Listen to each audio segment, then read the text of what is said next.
let us come to principles of growth and change. How can any person, how can you or me, anyone achieve growth? It is through change, right? For example, our body changes. It changes automatically. We just eat food and nature is taking care of itself. It changes. When we call a person has grown, because it changed his physical dimensions, right? Similarly, the mind. When you think people say that this guy is now educated because his ignorance when he is young is now changed into education after a certain age. So that's the change. So that means the change is bringing in the growth. So now, if we have the positive mindset and we have principle centered thinking, this will affect the change quicker. So that means we need growth, and growth comes through change.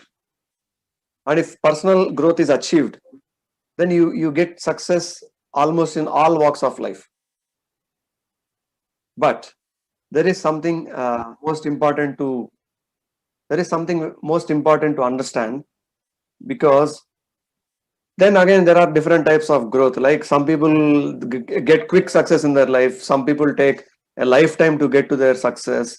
Now people may get confused. When can I say that my growth is actually in the right path? When can I say that I have achieved growth, or I have achieved success? So at any point of time we can say that the real growth, the most impactful growth, happens when it is incremental and progressive. Rather, if the growth is not progressive, if it's too rapid, it could even lead to a lot of disasters as well. So rapid growth is like a sprint, right? Where you have 100 meters race and people are running with all their energy, blood pumping like anything, and people run very fast and have a sprint. Some people will succeed, some people will fail. But when we are thinking about long term impact on the life, when we are looking very much forward into the future, and we are thinking about the growth, that actually is a progressive change. So rapid growth is more like a sprint. Yes, it's good sometimes, it's not good many times. But if it is a progressive growth, you are improving every week, you are improving maybe in minute quantity, you are improving in every month, you are improving in every year. By the end of your age, 70 years, you have improved 70 times more. So this progressive change is like a marathon. Sprint is only for a short term, minutes. Marathon is for hours. So if you can just correlate that and understand that growth or change, if they are progressive, means there should be some improvement and they should be in a steady direction. Sorry, there are some noises here. Can you please mute if you are not talking? Later, we will have the Q&A session. So that's the important point to understand. Okay. Now we understood what are paradigms, how to change the thought pattern, then how to actually get growth in a progressive manner, and what are all the prerequisites, or how we should prepare ourselves to get to this growth. Now let us look at the new level of thinking. How shall the thinking be to have all these things, imbibed in our mindset? For that, actually, we need to change the thought pattern. How? How to do that? Albert Einstein once said about this as well. He said, what got you here will not get you there. He said in a different, maybe different explanation, but basic message is you were at a different level, maybe low lying level with less skills, not so good mindset. Now with your own efforts and actions, good or bad, you learned something in your life based on experience, you came to this current situation. So something got you from your past situation to the current situation.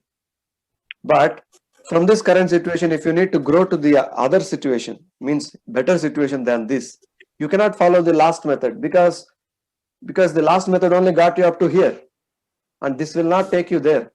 For you to go from this situation to a different situation or to a different level, you need also new skills, new set of thinking, new knowledge and wisdom. So that's the reason the new level of thinking shall be to look back at your past, but then plan what you need to learn, what you need to unlearn. Sometimes we need to unlearn some bad thinking patterns. You need to learn some new thinking patterns, understand new ways of looking at things, and then you can be successful. So success is not one one large huge result coming to you.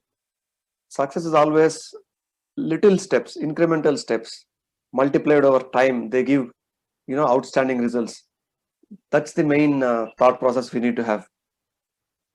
And in doing so, you need to understand that there are three kinds of assets. One is the physical assets, whether it is your own body, for example, finance, your own money earning capabilities, and your own self. When we talk of the organization, for example, a company, there are also physical assets, right? Buildings, machines, computers, other infrastructure inside the buildings. All these are physical assets. Similarly, the company has finances, it has its own properties, assets. So, I mean, whatever they can sell and get some money out of it. So, these are all financial assets. Similarly, there are humans. In company, there are maybe thousands or even 10,000, lakhs of people working. So, either it's a person or an organization. We have three kinds of assets: physical, financial, and human. Then we need to understand that there is something called PC balance. P stands for production and PC stands for production capability. In the last session, we understood that for gaining anything, for making any good habit, we wanted first we need to have the desire to change, desire to achieve something. Then we need to know what kind of skills we need to get and get to that particular level. Then to get these two accomplished, we also need knowledge of how to do. Skills is about how to do, and knowledge is about what to do and why to do. Okay, we understood this point, but then if we fail in understanding this P and PC balance, then we have a problem, because P is production, means as a person you are able to do something for your organization or for your own self. Let us say you are a teacher, or you are an engineer, you are a doctor. You know how to do your tasks perfectly, fine. But if you are more worried about making more money, for example, or you want to get more name in the society, and you keep only focusing on doing your task, you don't even think about other assets. For example, if you only think about financial asset and forget the rest, what happens?